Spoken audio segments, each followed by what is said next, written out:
Wherever this man goes, everyone panics. A big part of that is due to his size, and that's because he belongs to the barbarian race. The emperor himself reported after returning from the frozen lands. That place has terrifying beasts capable of causing earthquakes and even poisoning an entire river. But the worst of all is that absurdly strong race that lives there. The barbarians possess absolute strength. To give you an idea of what I'm talking about, at one point the protagonist is assigned to clear a dungeon with ordinary humans. They are strong, but they are still human. According to them, it was only possible to defeat skeletons with several blows to the back of the neck. However, he pulverizes them with just one finger as if it were nothing. The dungeon boss wasn't even supposed to be there because it was so strong. Only masters with extremely high levels would have a chance against that thing. But the barbarian pulverizes it with just one punch. That's the level of power we're talking about. Not even human women or elves will be able to control themselves around him. Strength is something that attracts females. They want big and strong babies. A master swordsman known as a hero throughout the entire kingdom, he gets beaten up as if he were just a bandit. He is completely humiliated. So now I'm going to tell you how this man became so strong. And I'm also going to tell you a little more about this world. Every night, he dreamed about getting out of his boring life. More than anything, he wanted to wake up in a fantasy world. So he quit his job and searched everywhere for a way in. Then one day, his wish finally came true. But not how he hoped. It turned into a nightmare. He was reborn as a barbarian named Kettle, and dropped into a frozen hell called the White Wasteland, packed with absurdly strong monsters. For years he's been stuck there while a strange system repeats the same line. Quest incomplete. And today starts like any other day in the White Wasteland. Two barbarians bring down a giant scorpion and tear it apart. Then Kettle walks over, purple light flashing as he cuts the remaining monsters to bits. He sighs, saying only barbarians could be proud of being this clueless. The girl blinks and asks, "What's clueless? Can you eat it?" Before he can answer, they start scarfing down the nasty, stringy monster meat like it's amazing. It's been less than a week, and they're doing this again, while the girl and the bald guy proudly give him a thumbs up, calling it a noble challenge. Then the bald guy suddenly freezes. His body starts shaking, and foam spills from his mouth. A second later, he drops and vomits green bile. The girl panics and keeps smacking him, but Katala's had enough. He turns away and mutters that he's going for a walk. Elsewhere in the wasteland, a group of mercenaries keeps moving forward. One complains about the cold, and another says crossing this place is suicide no matter the pay. Their captain shuts it down. They all knew what they signed up for, even if none of them expected it to be this awful. Inside a warm carriage, an old butler listens to the arguing. After clearing his throat, he turns to his passenger and asks if she's all right, my lady. The woman, Melina Akasha, smiles and says she's fine. As the butler grumbles about the mercs being rude, Melina tells him not to be too hard on them. They were the only ones willing to take this job. She worries they look half frozen and asks if they should be let inside, but he firmly says no, and reminds her of this place's legends. Melina goes quiet. When she mentions the monsters, the butler says the real danger might be worse. He brings up the emperor, the only person said to ever return alive from this frozen hell. That man came back raving about monsters like giant serpents and bears that could shake the earth. But his final warning was simple. The monsters weren't the worst thing here. The barbarians were. The butler brushes it off as just a legend, but Melina isn't fully convinced, since many of those monsters turned out to be real. Still, he laughs and points out that no one has ever actually seen a barbarian, and she can't really argue with that. Suddenly, the mercenary captain shouts for everyone to stop. "Something's out there," he says, while another man asks what he sees. They peer into the blizzard and spot a lone figure, but it's still too hard to make out. The captain goes tense and says he's got good news and bad news. When they tell him to spit it out, he says the good news is that it's small. The bad news is it's coming straight at them. At once, everyone goes on edge. The captain draws his sword as the figure gets closer. Then he finally sees it clearly. It's not a monster. It's a person. The man keeps walking forward, and they realize it's Kettle. He stops and fixes them with glowing purple eyes. The mercenaries stiffen in shock as the truth hits them. A barbarian just like the stories.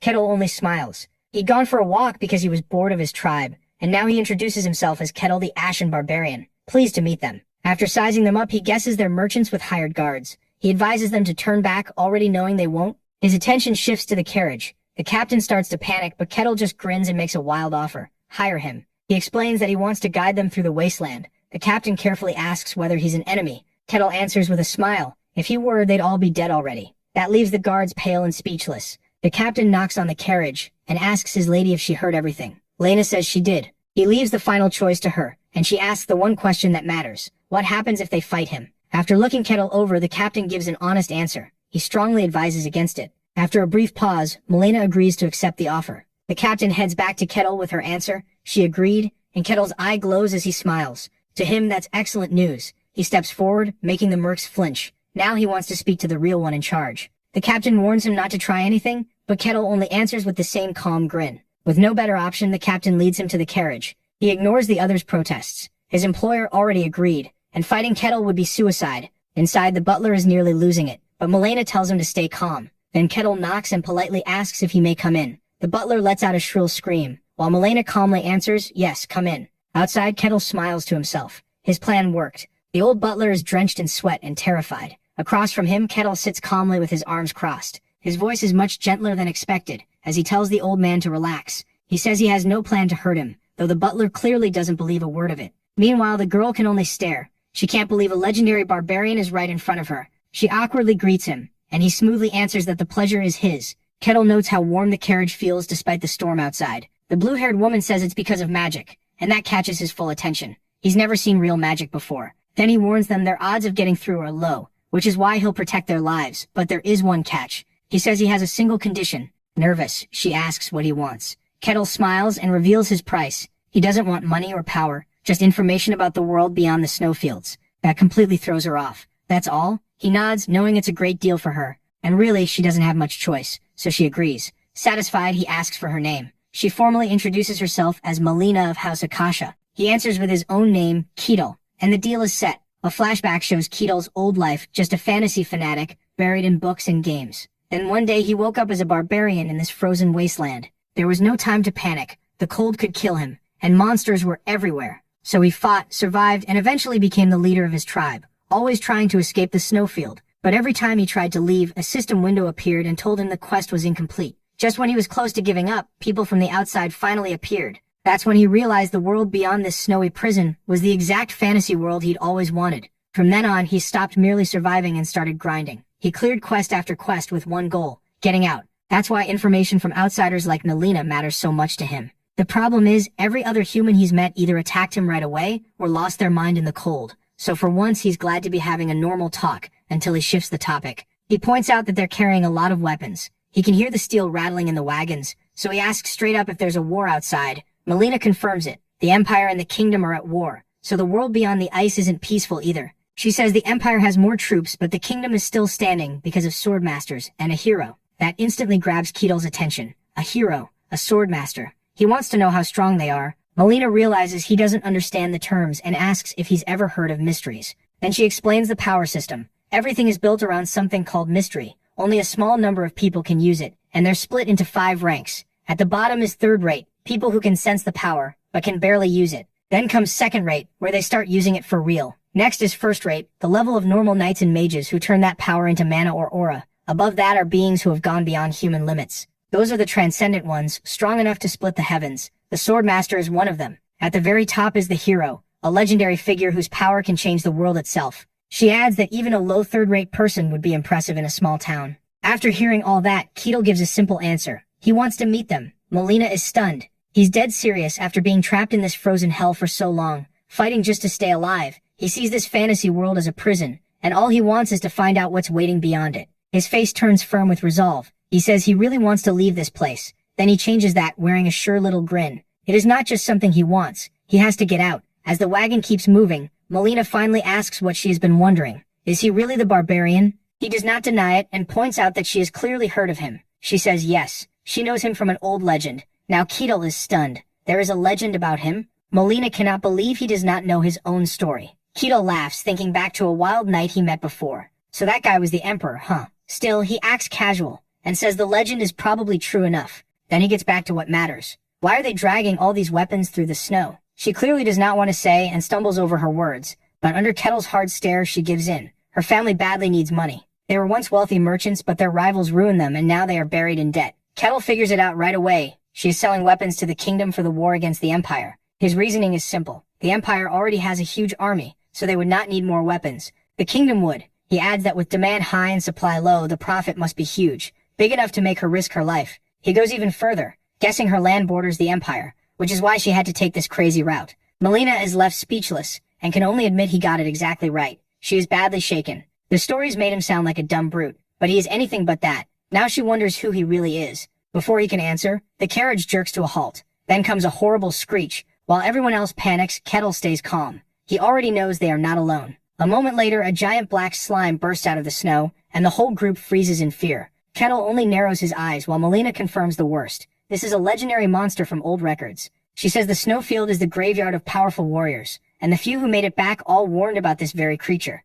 But Kettle just grins like he is amused, saying of course they are chewy and make decent snacks. Melina is completely stunned. He eats them? He tells her to catch one herself if she is curious, leaving her with nothing to say. The monster does not wait for the argument to end. With another shriek, it charges straight at them. The guards start panicking, and Melina shouts for Kettle to help. Kettle does not move. He folds his arms and says he will step in only if things get truly dangerous. To Melina's shock, he says her mercenaries can handle it. He wants to see what fighters from the outside can do. The slime crashes toward them, and the captain instantly calls for a shield wall. One soldier raises his shield just in time, ready to take the monster's full hit, but it is not enough. The blow is brutal, and the soldier is launched backward. Another fighter rushes in with an axe, only to get thrown back too, his attack doing nothing. The leader quickly figures something out. The slimes only move in straight lines, so he orders everyone to spread out and attack together. This time it works. A spearman plants his weapon, vaults over the beast, and lands a solid strike on its side. The monster screams, and the fighter takes his chance, pouring energy into the spear for an even stronger blow.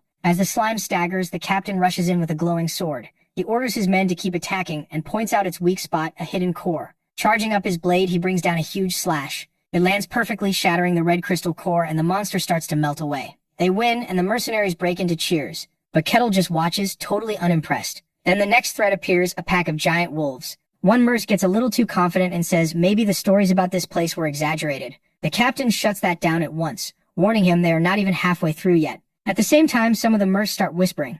They are getting suspicious of Kettle, calling him deadweight and wanting to test him. One of them steps away from the group and goes straight to Melina, saying they need to talk. He reminds her they are risking their lives on this job. She nods gratefully, saying they were the only ones brave enough to take it. But he says there is one problem. The barbarian Kettle has done nothing to help, so he asks permission to test his strength and see if he really deserves special treatment. Melina is clearly taken aback as the mercenary captain lays it all out. He lets out a sigh, admitting he tried to stop his men, but they refuse to listen. Kettle only smirks, not bothered at all. If they want to test him, fine, just not now. The mercenary is thrown off by that. Kettle looks past them with axe in hand. They will have to wait, there is something else coming. A cold presence falls over the group, and a deep voice mocks the frail mortals who have arrived, saying it is about to enjoy a rare meal. Then a massive white serpent bursts from the snow and roars for them to bark. It taunts them, saying their struggle will only make them taste better. Melina lets out a scream, while the guards struggle just to endure the monster's pressure. Then a sharp voice cuts through it all. Enough. Kettle looks truly annoyed as he says they are his guests and orders the attacker to back off. He demands to know why it is here.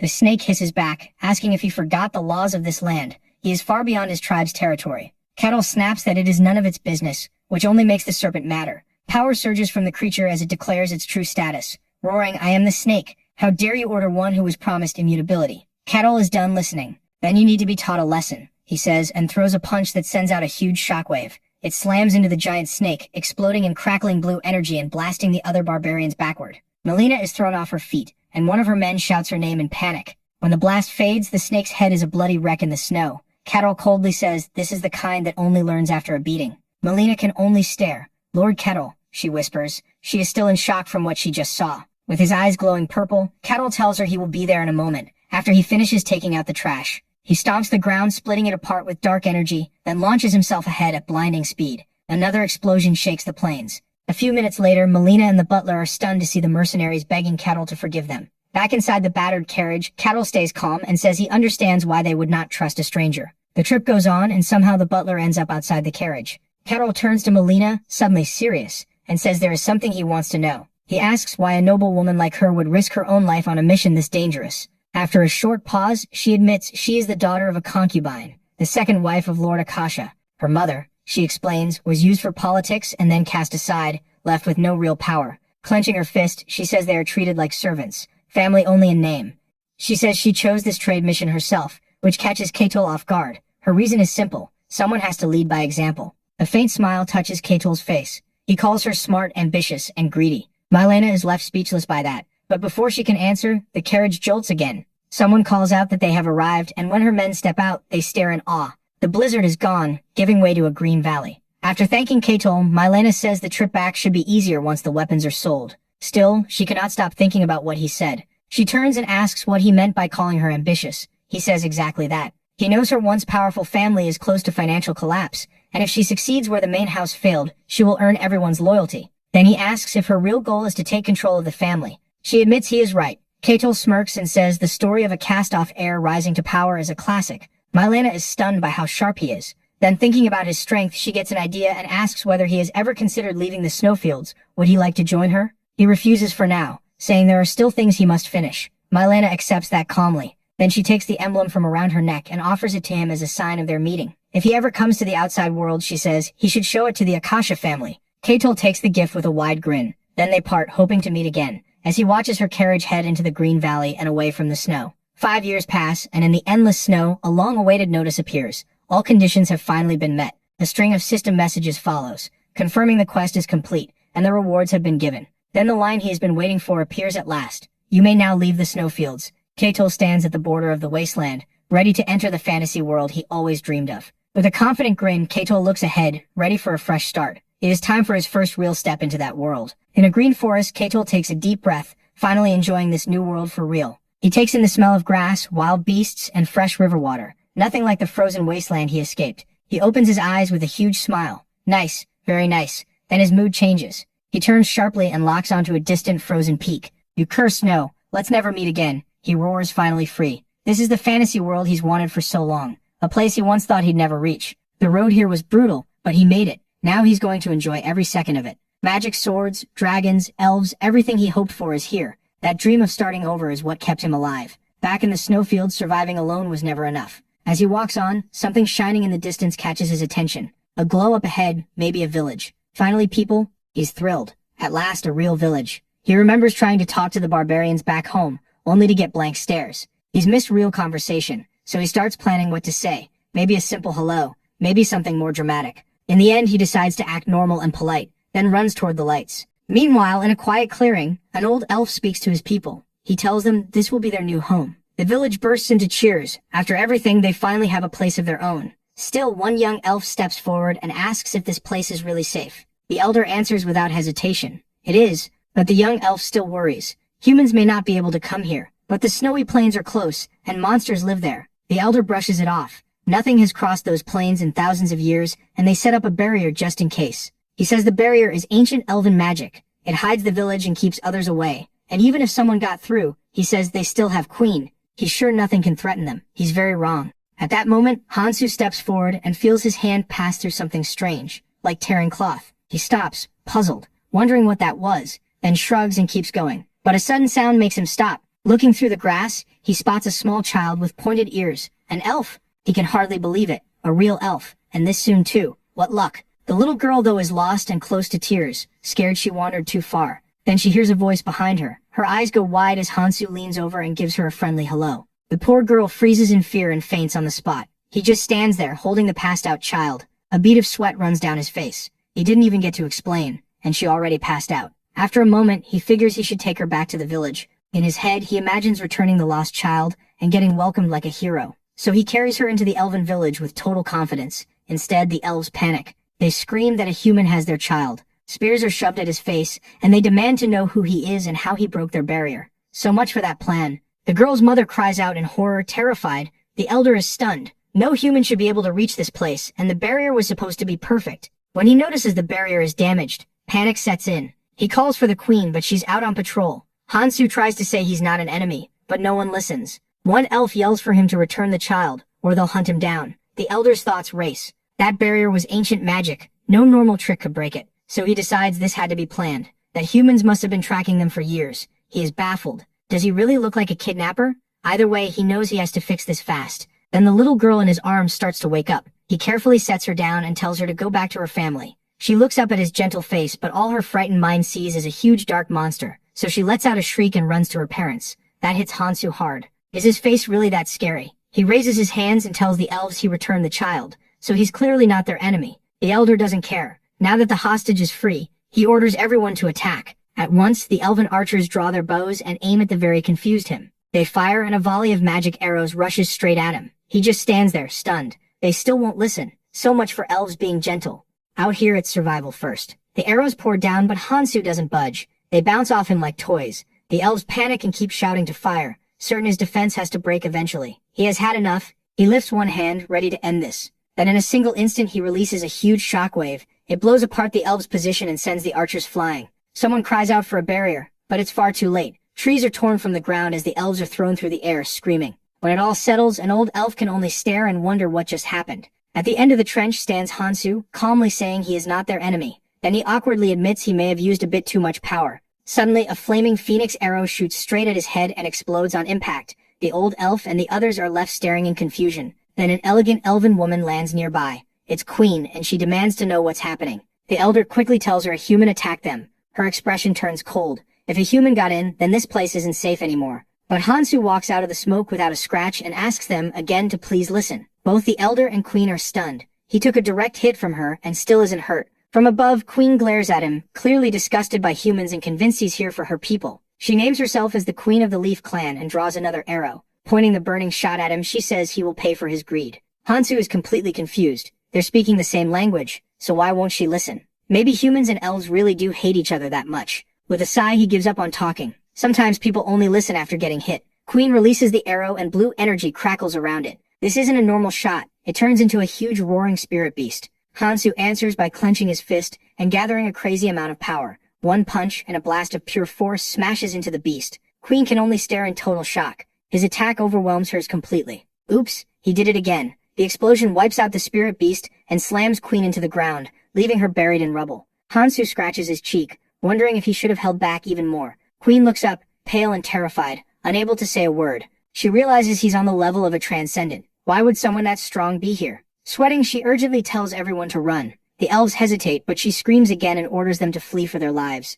Once they start running, she turns back to face Hansu, shouting that he will never reach his goal. He is more confused than ever. He only wanted to talk, and now everything has gone off the rails. Queen still won't listen. She closes her eyes and starts a powerful spell. When they open again, she unleashes a huge burst of fire, and a giant bowl of flame rises from a magic circle. Hansu lights up with excitement. A summon. He remembers the ugly monsters from the frozen wasteland, but this is different. A grand bowl with blazing horns. Now that's a real spirit. This is the fantasy world he wanted. Queen gives the order to destroy the enemy, but the high-rank fire spirit just grumbles that contracts are a pain. She cuts him off with one sharp word, silence. She knows older, stronger spirits have bigger egos. Summoning this one is hard enough, and she only got the contract with help from another tribe, so she firmly orders Tigo to fulfill the contract. The spirit stomps its hoof, ready to fight, asking if all it has to do is kill the human. Then it finally gets a good look at Hansu and freezes. He's standing there with a dark aura and a terrifying grin. The mighty spirit is shaken to the core. Is that thing even human?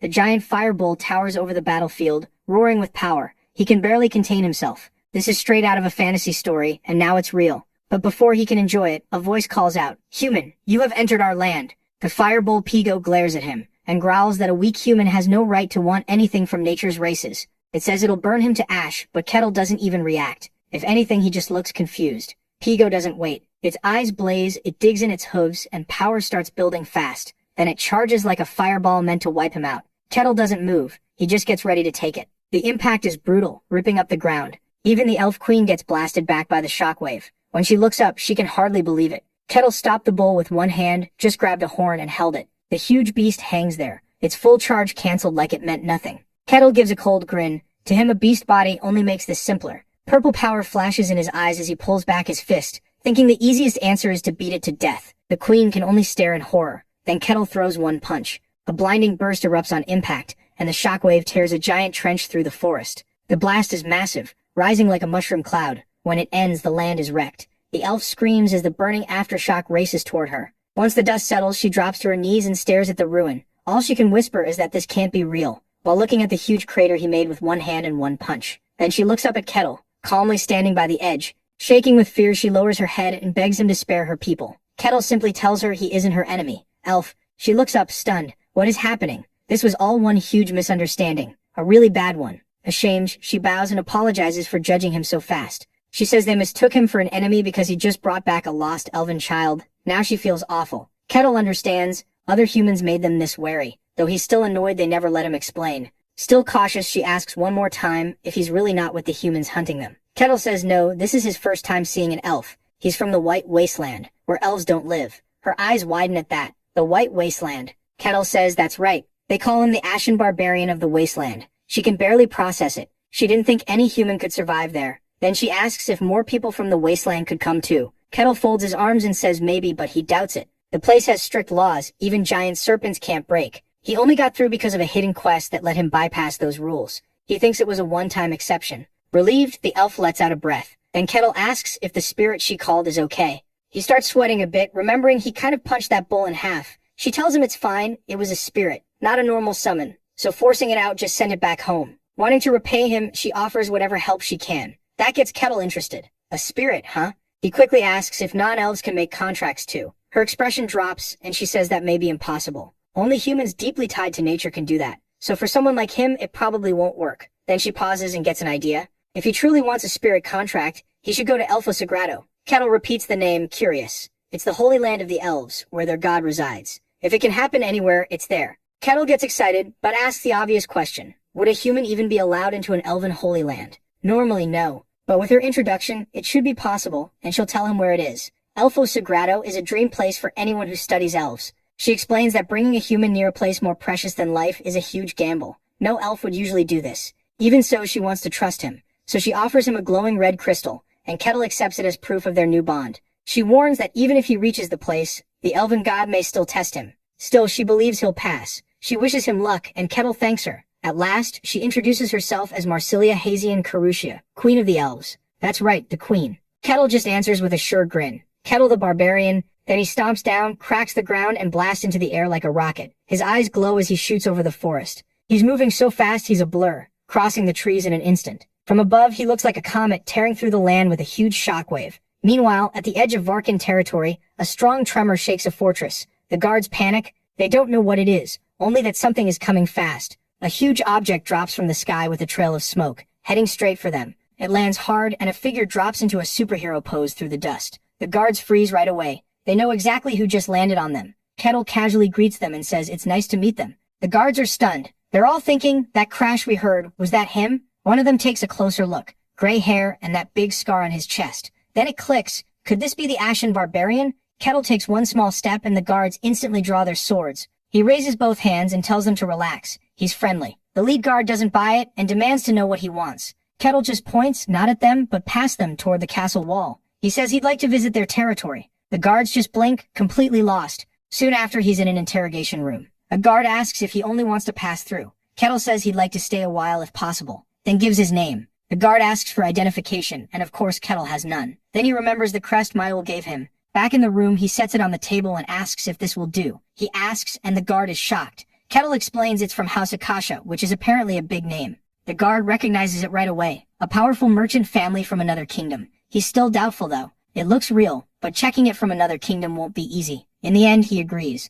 But naturally, there's a catch. Kettle has to prove he isn't a threat. The test is simple. Join 3 strangers, make a party, and clear a dungeon. Kettle thinks that sounds way too easy, so he smiles and says sure. But there's more. Afterward, he has to report everything that happened. Kettle understands right away. It's a smart way to make the newcomers watch each other. The guard gets a little thrown off that he figured it out so fast. Are you really a barbarian? Kettle proudly says he is. That leaves the guard stunned. He thought barbarians were just dumb muscle, and he wraps things up fast after that. Meanwhile, in the waiting room, we meet the next member, Alessandro Tyrannus, a so-called paladin. He complains that entering a dungeon with some rat who steals from people's pockets is just sad. A thief named Kassan Hark hears that and fires back, asking if the old man is mad because another thief ripped him off. Tyrannus snaps and calls him a bastard, while Kassan just laughs and points at his worn-out armor, asking if he was ever a real paladin. He even says Tyrannus is just another loser like him, and now the paladin is boiling. Then Kassan goes too far when he mocks his name. That's enough. Tyrannus draws his sword.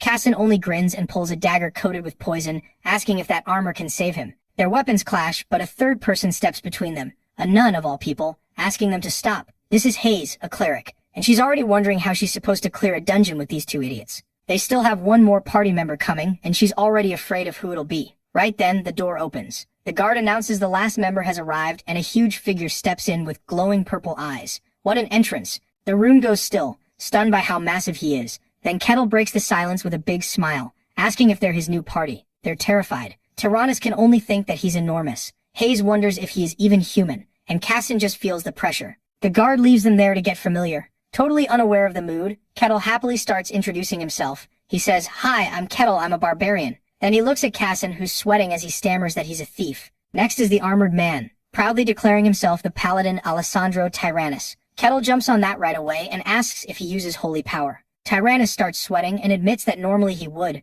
but he's a special kind of paladin, so he can't use it. Then the nun steps up nervously and introduces herself as Hayes, a cleric of Colosia. Kettle turns serious. A cleric, and people are still doubting who you are. Flustered, she explains her god is the god of lies and deceit, so people don't exactly trust her. Kettle just says he sees. Silence follows. A paladin with no holy power and a cleric tied to lies. What a group. Luckily, the guard returns and asks if everyone's ready to go. They trade looks and nobody seems happy about this. Hayes and Casson look the most miserable, probably wondering what they did to deserve this. After a short walk, their hooded guide stops and says they've arrived. Kettle looks ahead, clearly a little surprised. The party reaches a forest clearing and finds the dungeon entrance. Kettle looks at Casson and asks what the plan is, making him tense up right away. Casson awkwardly calls him sir, but Kettle laughs and tells him to relax. They're teammates now. Trying to hide how nervous he is, Casson explains a basic plan. The fighters go in front. The thief checks for traps and the cleric stays back to support. Kettle agrees right away, while Casson already looks like he regrets coming. With that shaky plan in place, Kettle moves to the front and prepares to head in. The group enters the dungeon. Inside the cold, dark cave, Hayes quietly admits the darkness is creeping her out. Casson is more worried by something else. The complete lack of traps feels wrong. Then he notices danger ahead and quickly stops Kettle, warning him that monsters are nearby. Looking down, Kettle spots bones scattered across the ground. Casson instantly understands what's happening. This wasn't a simple trial. It was a trap meant to wipe them out. Kettle, though, just sounds curious. Skeletons? Casson explains they're tough opponents. Even if you cut them apart, they keep moving, and their bones are hardened by dungeon power. The danger just shot way up, so he starts giving orders, telling Hayes to prepare her support magic. He tells the warrior to hold the front and warns Kettle to get ready. Kettle calmly says he's ready, making it sound like Casson is some master strategist. Then Kettle steps forward, and that single step wakes one of the skeletons. He watches it with open surprise as the skeleton rises and rattles to life. The others panic and brace themselves as the skeleton warrior rushes Kettle with a huge sword raised to strike. But Kettle just swats it aside and throws one punch.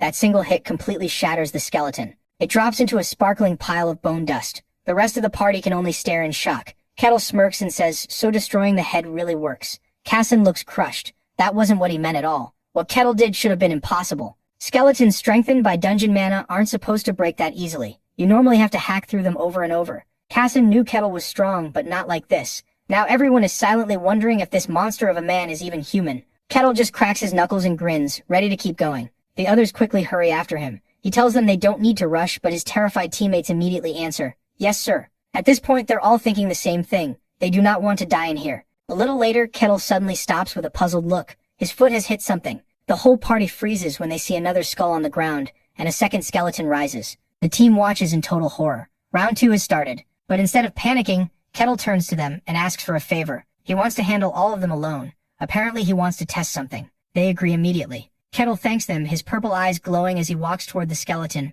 while the others keep their distance. They can only watch and wonder what he's planning. He walks right up to it, studying the thing like he's trying to figure out how it works. The skeleton attacks, but Kettle catches the strike with 2 fingers, snaps the blade, and almost seems to ask what it will do now. That doesn't stop the creature. It lunges again for another attack, and instead of dodging, Kettle grabs its wrist. Smiling, he says, then how about this? A sharp crunch follows as he crushes the skeleton's hand and lets it drop, watching with real interest. The skeleton pauses, almost confused by its own broken hand. Then it roars and swings its sword with the other arm. It even tosses the weapon and catches it in its good hand to keep fighting. Not bad for a pile of bones. Kettle is actually impressed and notes that it can switch hands. The skeleton charges again, but its attack gets stopped instantly when Kettle catches that wrist too, and tears off the other hand, sending it stumbling back. Even then, it doesn't quit. This time it lunges with its own arm like a weapon. Kettle is amazed. It can use parts of its body as weapons, which means it's smarter than he expected. The sight is too much for the party, who look sick watching this. All they can do is stand there and shake, while Kettle tears through the monster like a true barbarian. Then with one brutal crack, he finishes it. Its skull drops and keeps moving on its own, which makes Kettle murmur that it's amusing. The thing can still move with only its head. A stomp ends it for good. Right after that, his whole mood shifts back to calm and friendly. He apologizes for the delay, and Keisan, still scared out of his mind, quickly says it's no problem. Kettle accepts that and says it's time to move on, so they head out again. The rest of the party nervously agrees and follows. After a while, the group stops at the foot of a huge staircase. They've reached the 2nd floor. The mood is heavy, and everyone looks worn out from the climb. Keisan carefully asks if they can take a short break. To his huge relief, Kettle agrees. Keisan could cry as the group drops down to rest. Kettle stays seated, quietly observing them. Then he breaks the silence, saying he has a question, and admitting he doesn't know much about this. Hayes, a little flustered, says wanting to learn is a good thing, and asks what he wants to know. Kettle asks a smart question. Why is such a dangerous dungeon allowed to exist so close to a town? Hayes explains that monsters usually stay inside, and if any come out, they're dealt with fast. Jason adds that dungeons are a natural part of the world. They can appear as caves or giant towers, and for some reason they tend to show up near crowded places. Hayes goes on, saying that when one appears, the local lord hires mercenaries like them to clear it. Kittle asks if that means dungeons never form inside towns, only some distance away, and Alessandro confirms it. That makes Kittle's eyes brighten. Then he asks the big question, is there a reward for clearing one? Hayes says yes, and for a dungeon this size, the boss should drop a pretty valuable reward. A dark smile crosses Kittle's face as he thinks it's just like a game. Hayes hears him, but he brushes it off as talking to himself, and moves on. Then he asks something that stuns everyone. Who made the dungeons? Hayes says they're simply natural, but Kittle doesn't accept that so easily. He points out how they appear near towns almost like they're meant to lure people in with danger and treasure. For something called natural, it all feels too planned.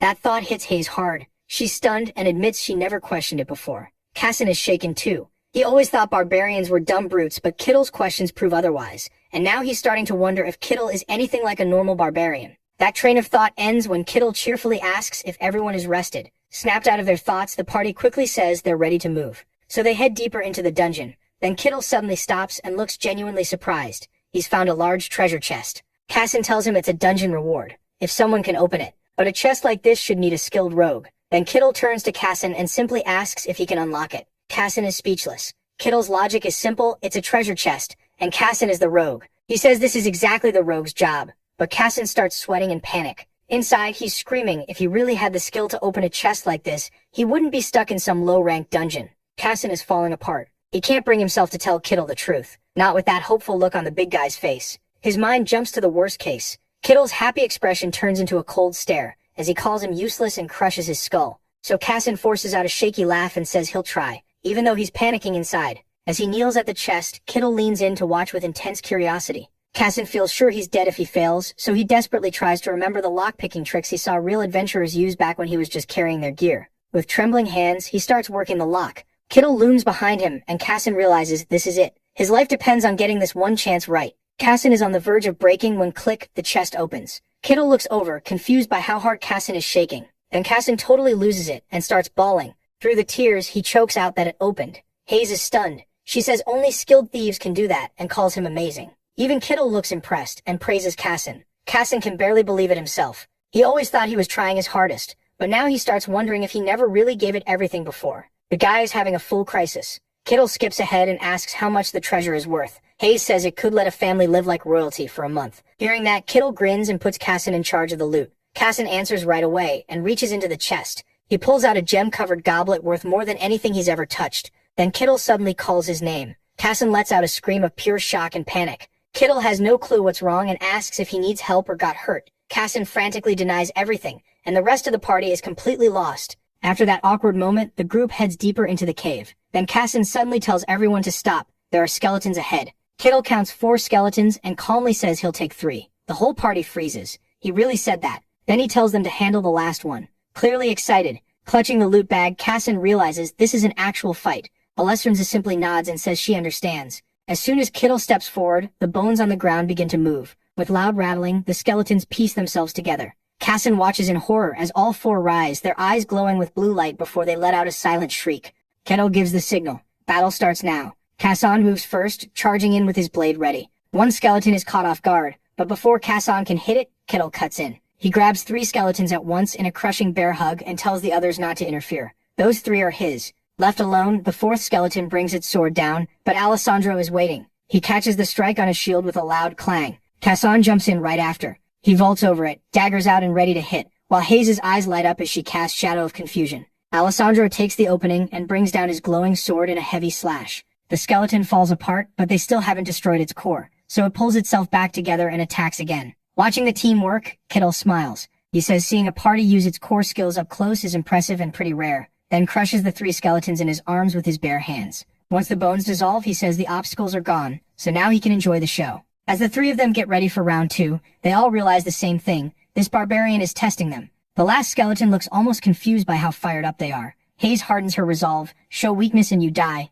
Alessandro rushes in with a fierce look, overwhelming the last enemy, as the whole team attacks at once. At last the skull hits the floor, and with the fight over, the party drops down, breathing hard. Kittle studies his worn-out teammates and thinks back to the adventurers from the White Snowfield. They must have been strong after all, because this party struggled with even one skeleton. Then they move on to the next floor. There are more monsters, but with Kettle leading, they barely matter. Eventually they reach the final floor. At the end of the hall sits a figure in black armor on a stone throne. It's a skeleton knight, and Hayes instantly starts shaking with fear. Kettle calmly asks if this skeleton is different from the others they fought. The answer is grim, yes. It's powerful, skilled with sword and shield, and on the level of a knight. They have no chance of winning. Terrified, Hayes can't imagine beating it. Kettle then asks what happens if they fail and retreat. Hayes says they'd need the territory's approval, but if the retreat is judged reasonable, it won't be a problem. Kettle gives a slight smile and says that sounds reasonable. Meanwhile, the skeleton knight stays seated, giving off a heavy, dangerous presence. At the deepest part of the dungeon, the final boss waits, a skeleton knight with a purple aura.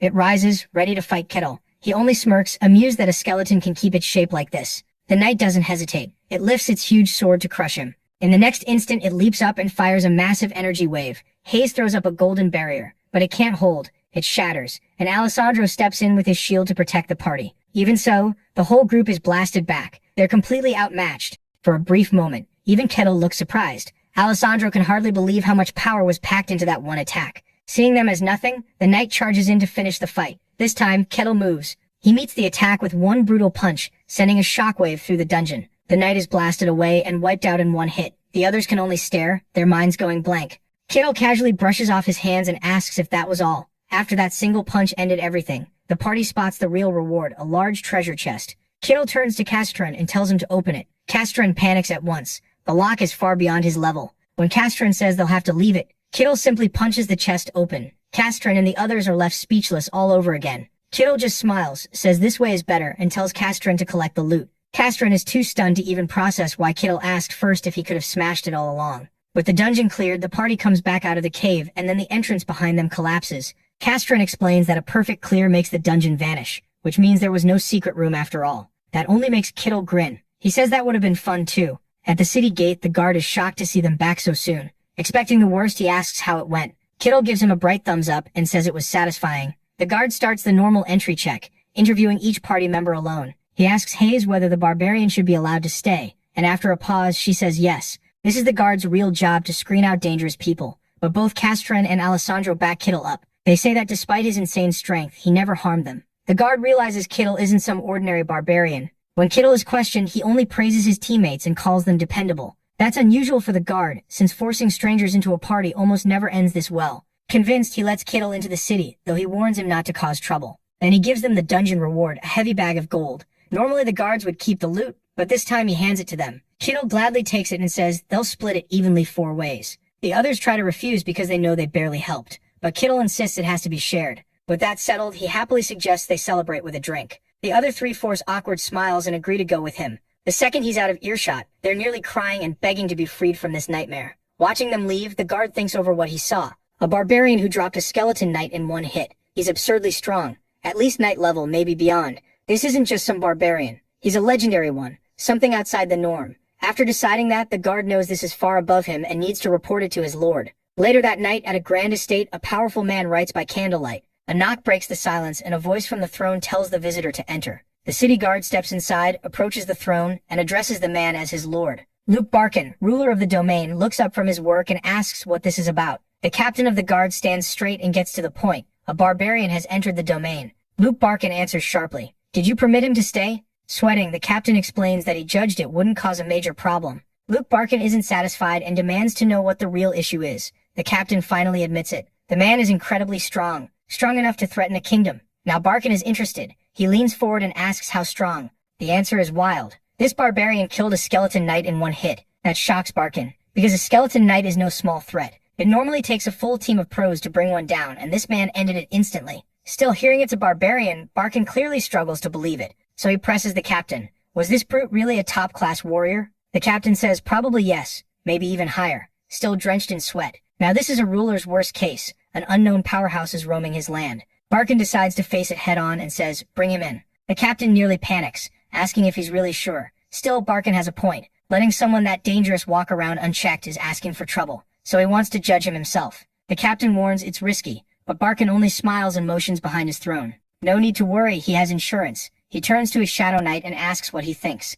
The knight balls up his fist, full of pride. To him, Hansu is just a barbarian, an uneducated brute who got lucky. After training under great sword masters, he sees him as nothing but an insect. That answer is enough for Barkin. He gives the order to bring him to him and says he'll deal with it. Meanwhile, the so-called brute is him, and he's busy tearing through an all-you-can-eat feast. His new party can only watch in silent horror. Hansu, totally unaware, slams down his mug and happily says the food is amazing, his treat, so they should eat up. They answer with painfully fake laughter. Then he puts Alessandra on the spot, asking if he's a holy knight. If so, where was that holy power in the dungeon? Alessandra starts sweating again and explains he was still training, so his holy power hasn't awakened yet. Hansu bluntly says that's a shame. Subtlety is not his thing. Then he turns to Hayes and asks if she worships Colossia, and whether there's a temple nearby. Hayes awkwardly explains that her goddess rules over lies and deceit, so there aren't exactly many temples. She quickly changes the topic and asks the real question. Just how strong is he? The other two perk up at once, and Hansu only stares back with a chicken bone hanging from his mouth. He says he has no idea since he just got here, then asks how strong a skeleton knight even is.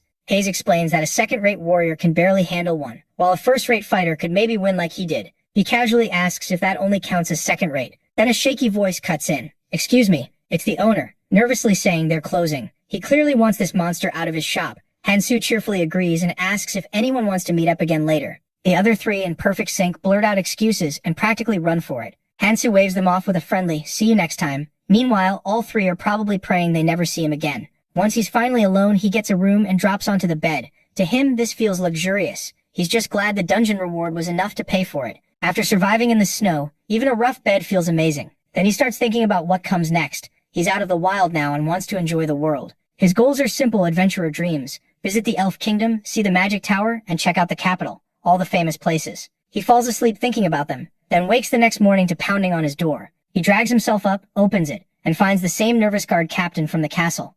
Hansu opens the door shirtless and just grunts, "What?" The poor captain nearly jumps out of his skin, then forces himself to deliver the message. The Lord wants to see him, so the ruler of the whole territory wants a private talk with him. Naturally, he grins and agrees right away. He just wants to grab a shirt, while the guard keeps sweating. Sure, this has to mean trouble. As they walk through town, Hansu takes everything in with excitement. He only saw the place at night before, so this is his first real look in daylight. He flashes the uneasy guard a big grin and thumbs up, clearly loving the fantasy city vibe. The captain looks like he wants to vanish. He decides to just finish the trip and avoid looking at him any more than he has to. At last they reach the hall. The captain announces that he's brought the barbarian, and the doors open as Barkin calls them in. Hansu steps forward like he's getting the full VIP treatment. Barkin reaches out his hand, introducing himself as Luke Barkin, lord of this land, and he actually shakes it, then gives a slight bow before properly introducing himself. That nearly breaks Barkin's brain. A barbarian bowing makes no sense to him. In his mind, barbarians never lower their heads. He expected a savage, not someone polite.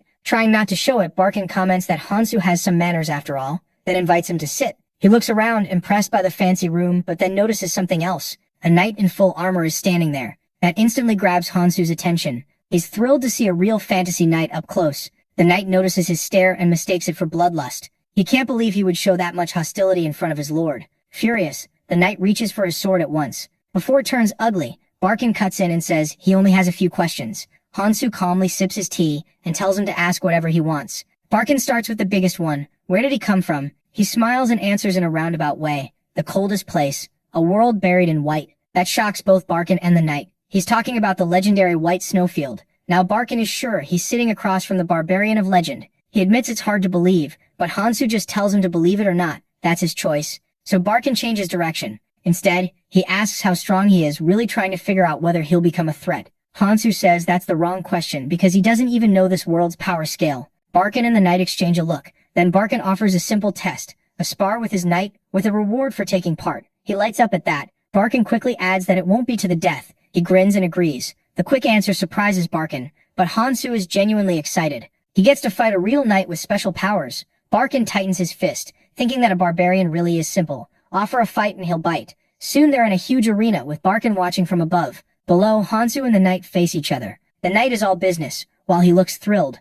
Barkin gives the signal to begin and tells them not to kill each other. At the bell, the knight draws his sword and declares that Hansu should be honored to witness his technique. He says he'd like that too, which only makes the knight angrier. He takes it as disrespect and decides to crush him with a clear show of their difference. A huge green aura bursts from him. Then he asks what he will do, swings hard, and sends 3 giant blades of energy flying straight at him. Hansu stares up, confused. There are 3 of them. At first he thinks it might be a trick, but all 3 glowing swords are real, so this is what they call swordsmanship, Hansu thinks. The knight grows even more smug and mocks him, saying all he can do is dodge. But just before the finishing blow, he casually flicks a finger and the sword shatters on the spot. The knight freezes. Before he can react, he raises a hand and breaks the attack in an instant. Then he closes the gap in a flash and grabs the knight by the chest plate, crushing the armor like paper. With one brutal throw, he sends the fully armored knight flying across the arena. Watching from above, Luke Barkin is completely stunned. The knight crashes down in a huge crater after taking just one hit. Barkin can hardly understand that kind of strength. Hansu smiles like it was nothing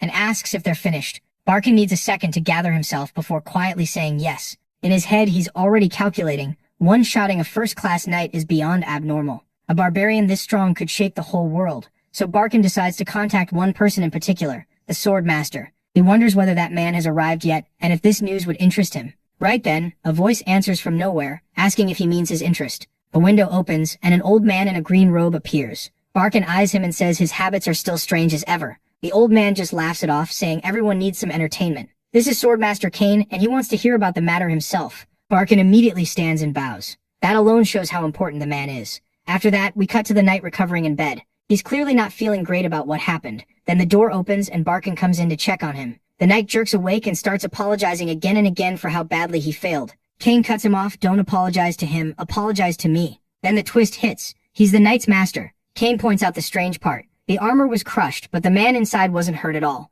That tells him the barbarian wasn't some wild brute. He held back with crazy control just to spare the knight. That kind of precision puts him far beyond an ordinary knight, at least superhuman. Hearing that, both Barkin and the knight look like they've seen a ghost. Barkin asks how that barbarian stacks up against Kane, and he just snorts. He's a swordmaster. Raw muscle alone means nothing to him. But Barkin brings up one odd thing. Kettle had all that strength, yet not even a hint of aura. Barkin says that's why he thinks Kettle came from the feared white snowfield. That makes Kane pause. He's heard stories about what lives there, or maybe who lives there. Could Kettle be a heteromorph, something not fully human? A creature moving through the world in plain sight? Kane soon rejects that idea. If he were a real monster, the knight would have been turned into red mist in an instant. Still, one question remains. Why would someone from the edge of the world come here now? Kane brushes it off and mutters something vague about the Emperor and his strange requests. He tells Barkin not to worry about it. Then his attention shifts. So is this barbarian still here? Barkin says yes. Kane decides to see this mystery man himself. Meanwhile, Keatle is outside talking with a guard, totally unaware.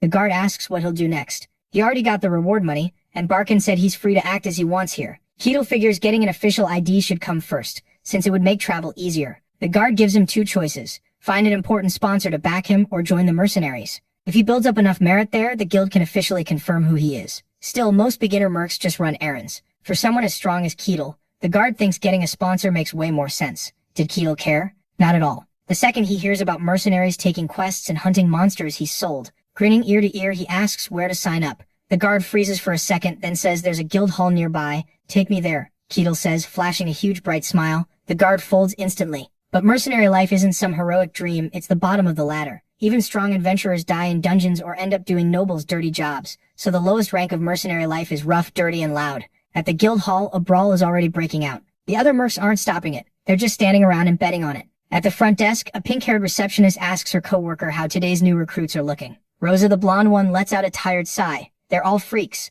This batch includes a fallen holy knight, a suspicious thief, and a nun devoted to some shady god. Her friend looks disappointed, and Rosa complains that no normal people ever come in. The mercs they already have only wreck the place. She starts wishing some prince would show up and save her. Then the door opens. Rosa looks up and sees a giant figure towering over the desk. So much for the prince. It's Kato, smiling as he takes in the mess. So this is the guild hall. The fight stops at once, and the room goes silent. Everyone just stares in shock. A barbarian? Kato, not noticing the panic at all, plants his hands on the desk and says he's here to become a mercenary. Rosa can barely get her words out as she asks why he'd even want that. He says he needs official status. She tells him that's possible, but it'll take a lot of work to earn it. Registration costs 5 silver. He gives his name, then admits he doesn't know his age. Rosa just picks one and writes it down. A moment later, she finishes the process and hands over his mercenary badge. Kettle takes it and immediately says to sign him up. He wants a job right now, so she shows him the few quests a beginner can take. He stares at the list, confused. That's it? The F-rank jobs are all chores.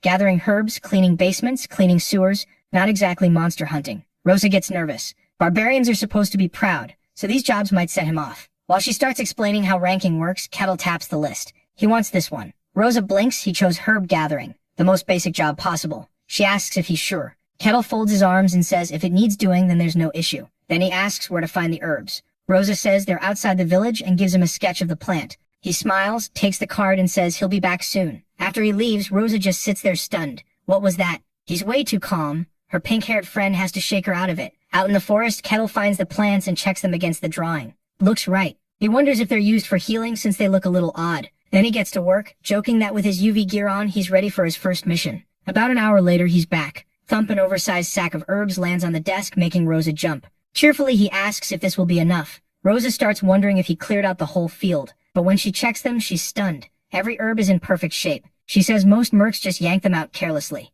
Kettle smirks despite how he looks. He's got a very gentle hand. So she pays him for the job, 1 silver coin. That's barely enough for the cheapest meal in town. Even so, Kettle feels proud. It's the first money he's ever made through honest work. That alone means a lot to him. He tells Rosa he's happy with it, and asks for another quest right away, leaving her baffled. She can't figure it out. This huge, scary barbarian is thrilled to pick flowers. Rosa is completely thrown off. At this point, she's sure the new mercenary is weird too. After gathering herbs, cleaning a basement, and crawling through the sewers, Kettle keeps going. His next F-rank pick is warehouse cleaning. Rosa is on the verge of losing it. After the herb job, this makes 3 cleaning quests in a row. Watching this giant man grin over chores, she starts to wonder if he actually enjoys cleaning. Forcing a stiff customer service smile, she stamps the request and sends him off. Soon, Kettle reaches the warehouse, ready to start. The owner is waiting for him, likely expecting some skinny kid after a few coins. Instead, Kettle shows up smiling and says he's here to clean the warehouse. The poor woman nearly faints. Her face says pure panic. He asks if she's the owner, and she barely manages a yes. All she can think is barbarian, but he turns out to be perfect for the work. Heavy crates are nothing to him. Next comes street sweeping. At first, handling that much strength was tricky, but he gets used to it. What Kettle doesn't know is that someone is watching. From a window, Swordmaster Kane stares through binoculars, completely confused. Kane can't believe it. Kettle has enough power to shake a kingdom. Any country would want him, and he's using that power to sweep trash off the road. Worse, he's taking it completely seriously. Kane has no words. Meanwhile, Kettle wipes his brow, fully enjoying the reward of a hard day's work. The next day, he wakes up sore, but he feels great. He gets up and notices a small pouch by the table, remembering Rosa handing him his pay after day 1 and praising him for finishing all 15 requests. 15 silver coins in one pouch. To him, it feels like a fortune. He'd thanked her with a huge grin and promised to come back tomorrow. That memory still makes him smile. Time for day 2 in civilization. The next morning, Kettle walks through town, ignoring the nervous looks from the villagers. He's moving like a man proud of his first paycheck when he suddenly stops. His eyes lift with interest. Is that a library? He heads inside and the librarian turns to greet him. As she lets out a scream, the huge barbarian is politely asking if he can read some books. Later, once things calm down, Kettle sits quietly, absorbed in a book. The librarian just stares from her desk, unable to process it. Outside, Kane is spying again and he's just as shocked. The barbarian is reading in a library. He starts wondering if Snowfield barbarians are secretly refined or if this one is simply very strange. Kettle finishes a history book and sums it up simply. The Empire won. He remembers Mylena saying she was heading to the kingdom that fought that empire, so now he knows what became of it. The book says the Empire is now a major power and has basically turned the kingdom of Barkin into a puppet. It has already taken over half the human world and is still pushing farther. Kettle sits for a bit thinking about how crazy world domination even is. Then he drops the human history stuff and opens the book he really wanted. Non-human races. Right away, he's thrilled to learn those legendary fantasy beings are actually real here. It talks about amazing places like a dwarven cavern packed with rare minerals and treasure. There's also a fairy village, a city of celestials in the sky, and the hidden elven sanctuary, Elfo Sagrada. The book says Elfo Sagrada is a sacred land no one has ever found. Kettle just smirks and figures maybe he's special enough to visit it. But when he turns the page, his mood shifts fast. Wait, are there more places like the White Snowfield? He's reached the section on demon realms, lands humans can't enter, full of twisted monsters. There are 5 of them. The list includes the Forest of Silence, the Fiery Abyss, the Deep Sea, and the Deep Hole. Sounds lovely. Then comes the 5th one, the White Snowfield, his own home. According to the book, these realms have terrifying creatures, but they still can't spread their power into human lands. Kettle is stunned. Just how huge is this world? The White Snowfield already felt endless, and there are other places just like it. Once he's learned enough, he stacks the books neatly and stands, making the librarian jump again. On the way out, he gives her a kind smile and thanks her for the helpful books. With one last polite smile, Kettle leaves as the bell rings behind him. He heads straight to the Mercenary Guild and asks a startled Rosa if she has more work. The second she hands him a new quest form, his face lights up. He really loves grinding jobs. From the shadows, Swordmaster Kane is still watching. After 2 days of this, he's decided one thing: this guy is seriously weird. Now it's time to meet him. That night, Kettle walks through town feeling good about the day's work. He checks his coin pouch. Even the small jobs are starting to pay pretty well. At this rate, he figures he'll be a known mercenary before long. At the same time, someone watches him from a dark alley. The figure steps out and blocks his path. Kettle stops and turns with a puzzled look. It's the old man from before, Swordmaster Kane, looking grim beneath his hood. Kettle stays calm and points out that he's been following him all day. Kane freezes. The master of stealth just got exposed. Kettle folds his arms and asks what he wants, while Kane